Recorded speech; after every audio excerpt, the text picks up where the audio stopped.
चलिए आज जो पॉइंट हम लोग देखेंगे बाबू वो है डेफर्ड टैक्स एसेट्स और डेफर्ड टैक्स लायबिलिटी। अब इस चीजों को समझने के लिए हमें ये समझना पड़ेगा कि टैक्स क्या होता है।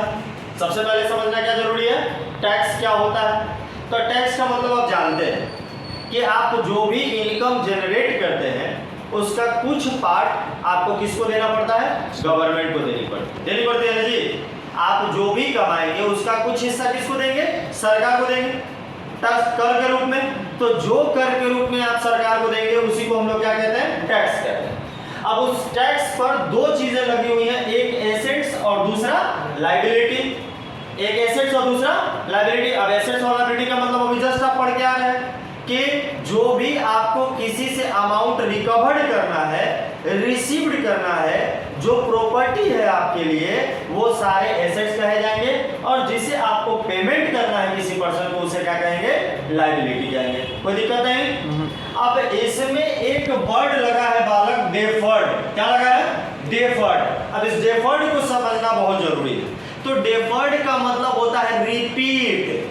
डेफर्ड का मतलब क्या होता है, रिपीट, यानी ऐसा टैक्स का लायबिलिटी जो रिपीट कर जाता है, जो अगले साल की तरफ चला जाता है, जो नेक्स्ट ईयर में चला जाता है, उसी को हम लोग क्या कहते हैं, डेफर्ड कहते हैं। क्या कहते हैं भैया, डेफर्ड। तो इस डेफर्ड को समझने के लिए हमें दो चीज पर ध्यान देना पड़ेगा कि भैया टैक्स निकालने के लिए हम लोग क्या करते हैं, अकाउंटिंग करते हैं। क्या करते हैं भैया, क्या करते हैं, अकाउंटिंग। टैक्स निकालने के लिए तो अकाउंटिंग करना पड़ेगा, देखना पड़ेगा ना कि कितना आप कमाए हैं, तब ना पता चलेगा कितना टैक्स हुआ।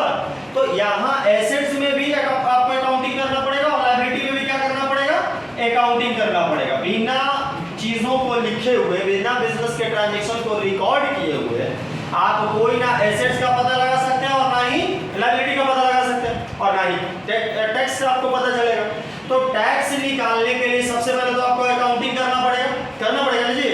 तो जो अकाउंटिंग आप इनकम जनरेट करेंगे, क्या करेंगे, अकाउंटिंग से जो भी आप इनकम जनरेट करेंगे, ध्यान से देख लीजिएगा, उसी पर हमारा टैक्स लगेगा। अकाउंटिंग से जो भी आप इनकम जनरेट करेंगे उसी पर टैक्स लगेगा ना जी। बोलो, बोलिए, जो भी आप कमाएंगे उसी पर टैक्स लगेगा ना।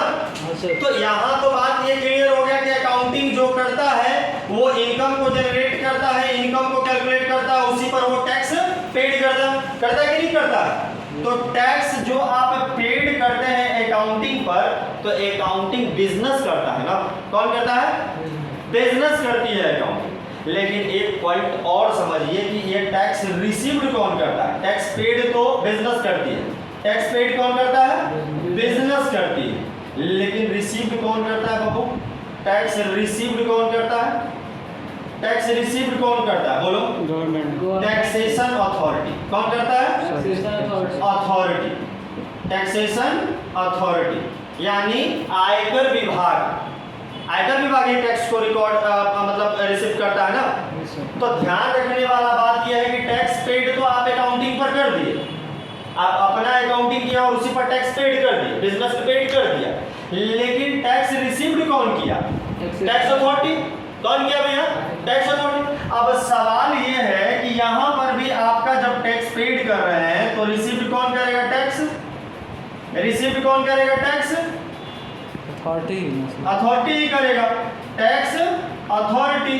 देखो भैया कहीं भी आप किसी भी बिजनेस में चले जाइए, टैक्स रिसीव्ड और जो करेगा वो टैक्स अथॉरिटी ही करेगा, इनकम टैक्स ही करेगा। समझ गया ना बात को।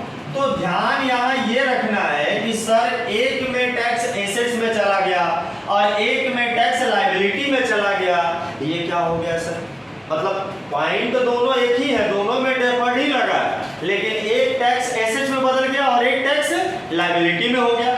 इसका मतलब क्या हो गया सर, तो ध्यान ये रखना है कि जो टैक्स आप पेड किए हैं और जो टैक्स रिसीव्ड हुआ है income tax government, income tax के द्वारा, अथॉरिटी के द्वारा, इन दोनों के अमाउंट में कभी कभी डिफरेंसेज आ जाती है। ध्यान से समझिएगा मेरी बात को।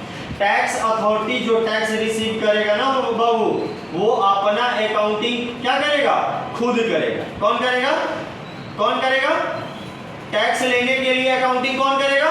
टैक्स अथॉरिटी करेगा ना। देखो आप टैक्स देने के लिए अपना अकाउंटिंग किए थे कि नहीं किए थे? आपको सरकार को कितना टैक्स देना है उसका अकाउंटिंग कौन किया था? आप किए थे, बिजनेस किया था। कौन किया था? बिजनेस किया। लेकिन जब सरकार को टैक्स लेना है, इनकम टैक्स अथॉरिटी को टैक्स लेना है, तो उसके लिए अकाउंटिंग कौन करेगा? उसके लिए अकाउंटिंग कौन करेगा? टैक्स अथॉरिटी करेगा।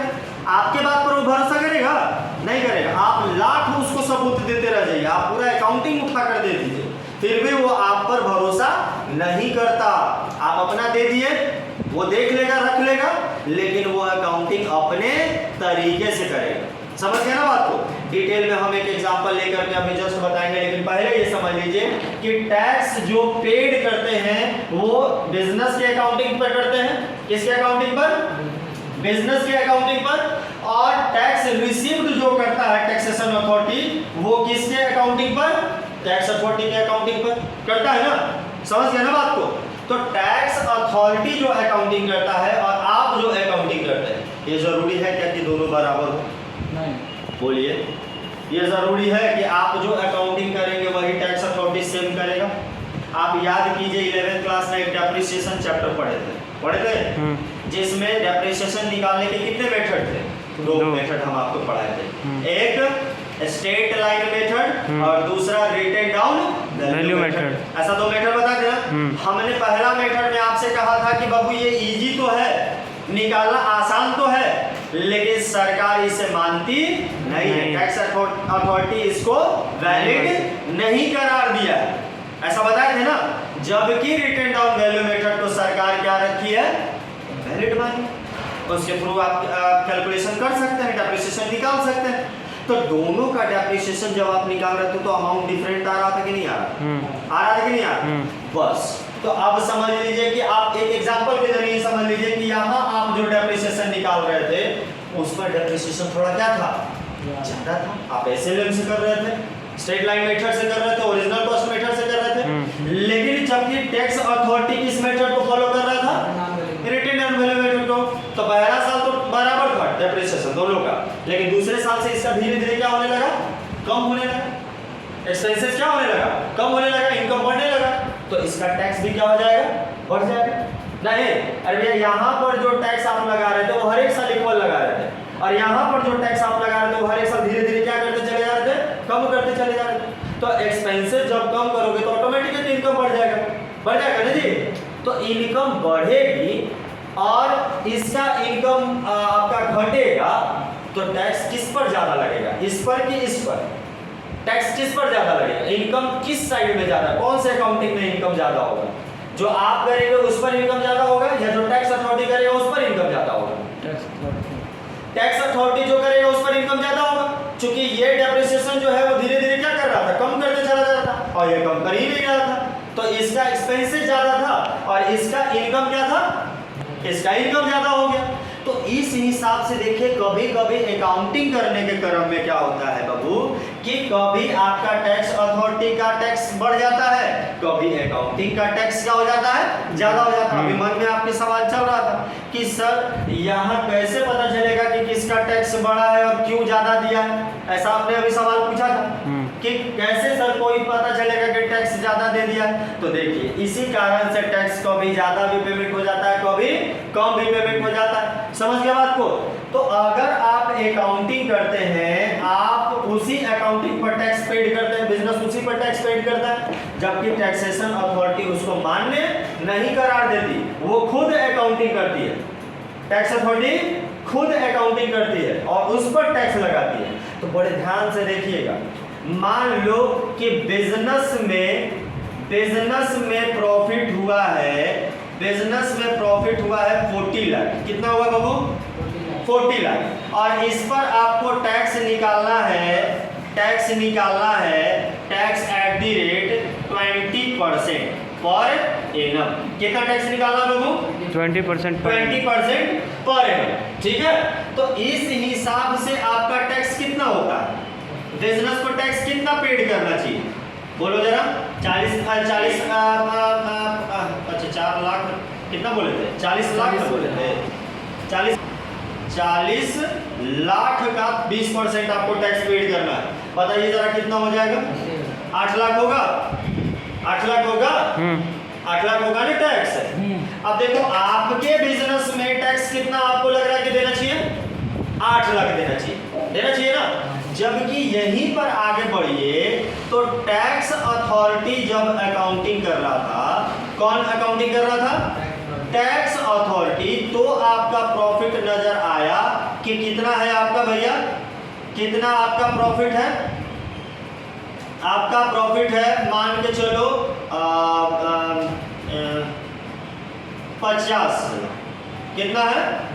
50। अभी जस्ट आपका डेप्रिसिएशन वाला एग्जांपल बता रहे थे कि आप जो डेप्रिसिएशन कर रहे थे वो कौन सा मेथड से कर रहे थे? स्ट्रेट लाइन मेथड, जिसमें डेप्रिसिएशन ज्यादा हो रहा था, हर एक साल इक्वल हो रहा था। और यहाँ पर ये कौन लगा दिया? रिटेन डाउन वैल्यू मेथड लगा दिया। तो रिटेन डाउन वैल्यू मेथड लगा दिया तो वहां तो एक्सपेंसेस कम हो गया आपका, तो ऑटोमेटिक है कि प्रॉफिट कितना हो गया? 50 लाख का हो गया। और टैक्स कितना देना है आपको? टैक्स कितना परसेंट देना है? 20%। तो इस हिसाब से टैक्स कितना हो जाता है? बताइए 50 लाख का 20% कितना हो जाता है बाबू? 10 लाख हो गया ना। कितना आपको टैक्स देना है सरकार को? 10 लाख। यानी टैक्स अथॉरिटी ये बोल रहा है कि आपको टैक्स कितना देना है? 10 लाख। आप जो अकाउंटिंग है उस पर आप कितना बोल रहे हैं हम टैक्स देना है? 8 लाख। अब देखो यहीं पर प्रॉब्लम स्टार्ट होगी। यहीं पर दोनों लोग क्या करेंगे? प्रॉब्लम में आएंगे, भैया करे क्या? यानी आप बोल रहे हैं कि मेरा टैक्स 8 लाख होता है और टैक्स अथॉरिटी जब कैलकुलेट कर रहा था कह रहा है कि 10 लाख आपका टैक्स होता है। अब बताइए कि किसका बात सही माना जाए? किसका बात सही माना जाए? तो किसका बात सही माना जाए? आप अपनी जगह सही रहिए, हम आपको गलत नहीं ठहरा है, लेकिन कहीं कहीं आप इनकम टैक्स अथॉरिटी के नियम को पालन नहीं करे हैं, जिसके कारण आपका प्रॉफिट कम यहाँ दिखाई दे रहा था और हम जब कैलकुलेट किए तो आपका प्रॉफिट ज्यादा हो गया। जैसे अभी डेप्रिसिएशन का एग्जांपल लिए ना, तो इसके कारण आपका प्रॉफिट कितना है? 10 लाख। और आपके अनुसार आप कितना टैक्स हमको पेड कर दिए? 8 लाख आप पेड किए। आप अपने अनुसार से कितना पेमेंट किए? 8। अब मेरे अनुसार से आपको कितना देना चाहिए था? यानी कितना और आपको देना बाकी है? 2 लाख अभी भी आपको देना बाकी है। तो यहाँ पर अगर आपको निकालना होगा तो कैसे निकालिएगा? देखिए ध्यान से, इसका आपको फॉर्मूला है accounting income minus taxable income. Accounting income minus taxable income अगर आप निकाल दीजिएगा तो वहां पर क्या आ जाएगा भैया? क्या आ जाएगा? डिफर्ड टैक्स एसेट्स आ जाएगा। क्या आ जाएगा? Deferred tax assets. जैसे 8 लाख का आपका अकाउंटिंग इनकम और टैक्सेबल इनकम कितना है? 10। टैक्सेबल इनकम कितना है? 10। तो इस हिसाब से 2 लाख जो निगेटिव आया वही आपका क्या हो गया? एसेट्स। मन में आपका सवाल चल रहा होगा कि सर 10 लाख टैक्स वाला अथॉरिटी ने बताया है, 8 लाख आप बता रहे हैं, तो कर्जा न हो गया 2 लाख का मेरा? 2 लाख का क्या हो गया? कर्जा न हो गया। लायबिलिटी में न जाना चाहिए था इसको? तो लायबिलिटी में जाना चाहिए था, लेकिन बाबू यहाँ पर आपके अकाउंटिंग जो हुए हैं उसमें 8 लाख है और 2 लाख का आपका एक्स्ट्रा जो टैक्स निकल के आया है वो अभी नहीं देना है, वो नेक्स्ट अकाउंटिंग पीरियड में देना है। कब देना है? Next accounting. तो नेक्स्ट अकाउंटिंग पीरियड में जो आपको अमाउंट पेड करना है वो क्या कहलाता है? एक्सपेंस कहलाता है। क्या कहलाता है? एक्सपेंस कहलाता है। और वही एक्सपेंस जो बकाया होता है ना, वही आगे जाकर के क्या होता है? एसेट्स बनता है। क्या बनता है? एसेट्स। जैसे याद कीजिए कि पीएल अकाउंट का अगर डेबिट बैलेंस था तो एसेट्स ही था ना। लाभ हानि खाते का जो हानि था वो एसेट्स ही कहा जा रहा था ना। तो उसी तरीके से यहाँ जो टैक्स आपका ज्यादा हो गया वो भी आपका क्या कहलाएगा? एसेट्स कहलाएगा। क्या कहलाएगा बाबू? डिफर्ड टैक्स एसेट्स कहलाएगा। समझ गया? कहीं कोई दिक्कत नहीं? अब डिफर्ड टैक्स लायबिलिटी को फिर से एक एग्जांपल के जरिए हम अभी समझाएंगे। 2 मिनट इसको तब तक रिकॉर्ड कर लीजिए, आप इसको नोट डाउन कर लीजिए। Deferred tax liability. अब देखो भैया ध्यान से मेरी बात को समझिए। अब यहाँ पर हमने कहा क्या था कि एसेट्स, और यहाँ पर अब क्या कर रहे हैं हम? लायबिलिटी। अब एसेट्स में हमने कहा था कि भैया कोई भी अमाउंट जो बाद में हमें पेमेंट करना है, बिजनेस को पेमेंट करना, वो बिजनेस के लिए क्या है? एसेट्स है। एसेट्स है। लेकिन अगर कभी उल्टा सोचो, जरा उल्टा सोचो कि अगर बिजनेस को किसी से रिकवर्ड करना है, यानी अगर कोई अमाउंट नहीं देनी है, डिडक्शन अगर आपको मिलना है, तो वो क्या हो जाएगी आपके लिए? लायबिलिटी हो जाएगा। यहाँ पर कोई ज्यादा टेंशन नहीं लेने की जरूरत है, बस इसका उल्टा कर देना है डेफर्ड टैक्स लायबिलिटी में। हमने डेफर्ड टैक्स एसेट्स में क्या कहा था कि अकाउंटिंग इनकम क्या हो गया है? कम हो गया, और टैक्सेबल इनकम क्या हो गया? ज्यादा हो गया। यानी यहां पर भी आप देखिएगा कि बिजनेस का जो प्रॉफिट है, किसका प्रॉफिट? बिजनेस का जो प्रॉफिट है, जो आप अकाउंटिंग किए हैं, उसमें आपका प्रॉफिट कितना लाख है? 50 लाख है। और टैक्स जो आपको देना है वो 20% पर एनम के रेट से देना। कितना परसेंट?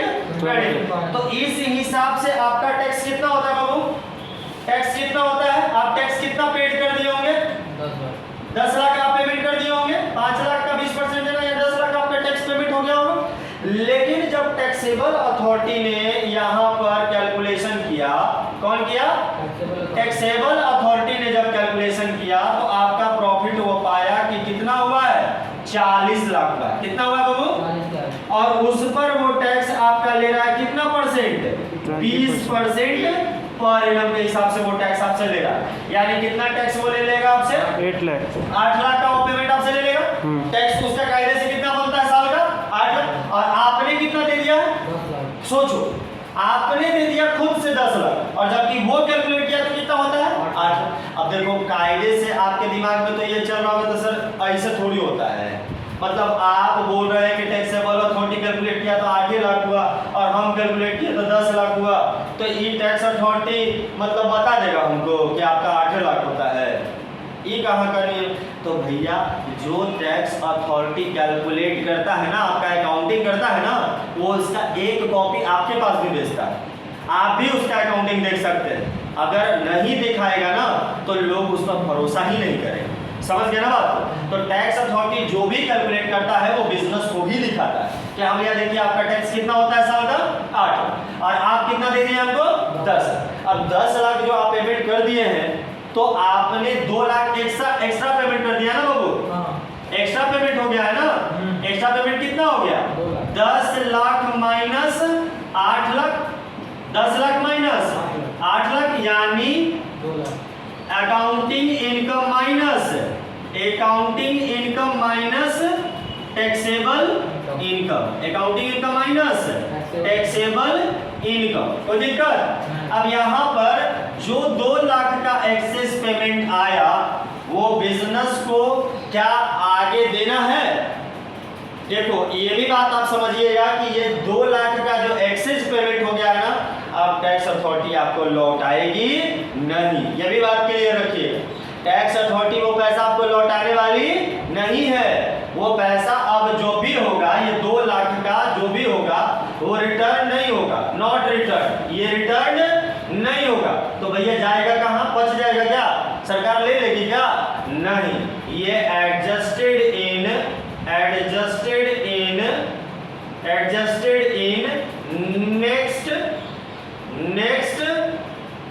नेक्स्ट अकाउंटिंग पीरियड इसका एडजस्टमेंट कर लिया जाएगा। कब बाबू? हाँ, नेक्स्ट अकाउंटिंग पीरियड के टैक्स। समझ गए ना बात को? तो ये जो एक्सेज पेमेंट आपने जो कर दिया है सरकार को, इनकम टैक्स अथॉरिटी को, यही एक्सेज पेमेंट रिटर्न नहीं होगा, जो एडजस्ट किया जाएगा अगले अकाउंटिंग पीरियड में। इसी कारण से इसको हम लोग क्या कहते हैं? डेफर्ड टैक्स लायबिलिटी कहते हैं। क्लियर ना? कोई दिक्कत? तो भैया अगर डिफाइन करना रहेगा तो एक लाइन में बस डिफाइन कर लीजिएगा, ज्यादा रोड लेने की आवश्यकता नहीं है। when accounting income is more than taxable income, accounting income is more than taxable income is known as deferred tax assets. accounting income से ज्यादा अगर टैक्सेबल इनकम हो जाए तो वो क्या कहलाएगा? Deferred tax asset. इसी का उल्टा कर दीजिए, when taxable income is more than accounting income, taxable income is more than accounting income is known as deferred tax liability. कोई दिक्कत? तो एक लाइन में तो बस याद रखना है, लेकिन समझने वाला पॉइंट था, इसीलिए हमने एग्जांपल के रूप में इसको क्लियर करना। समाप्त, राइट डाउन कर लीजिए।